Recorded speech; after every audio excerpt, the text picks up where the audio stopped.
Hi అందరు ఎట్లున్నారు మంచిగా ఉన్నారులే ఈరోజు అయితే సోమవారం కాబట్టి నేను దీపం పెట్టండి అన్నం ఇట్లా ఏం తినా సోమవారం నాడు కంపల్సరీగా నేను దీపం పెడతా శివునికి. ఇక ఈరోజు అయితే మస్తు వాతావరణం మస్తు చల్లగా ఉంది, అస్సలు ఎవరిని లేవబుద్ధి కాలే, అంత చల్లగా ఉంది. ఇక మెల్లగా లేచిన ఈరోజు అయితే మస్తు లేట్ లేచిన. ఇక పని అంతా అయిపోయినాక ఇక చాయ్ పెట్టుకుని అయితే తాగుతా ఉన్నా. మా పాప అంతా లేవలేదు. ఇక నేను చాయ్ తాగేటప్పుడు లేచింది, మంచిగా నా పని అయిపోయినాక లేచింది. నేను చాయ్ తాగేటప్పుడు ఆమెకు చాయ్ ఏం అలవాటు లేదు, కానీ నేను ఎప్పుడైనా తాగుతా ఉంటే చూస్తే ఏమైనా బిస్కెట్ ఇట్లా అద్దిస్తే తింటుంది. ఇదేంటిదో నాకు ఇస్తలేదు మా మమ్మీ అనుకుంటుందని ఇట్లా బిస్కెట్ అద్దిస్తే తింటుంది. టిఫిన్ గిట్లా నేను ఏం చేయలేదు. ఇక అన్నం కూర వండితే అన్నం ఇట్లనే తిన్నారు ఇక పొద్దున్నే వాళ్ళు. ఇక కూరగాయలు కూడా ఏం లేవని పెసరపప్పు వేసిన, పెసరపప్పు కళ్యమాకు ఉల్లిగడ్డ వేసి మంచి అదే కూర వండిన.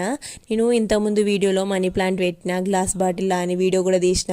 అదైతే మంచిగా మొలిచింది, చిన్న మొక్క పెట్టినా మంచిగా లేచింది, వాటర్లోనే ఇంత పెద్దగా అయింది. ఎంత మంచిగా మొలిచిందో చూడండి. ఈ వీడియో నచ్చినట్లయితే లైక్ సబ్స్క్రైబ్ చేసుకోండి. మళ్ళీ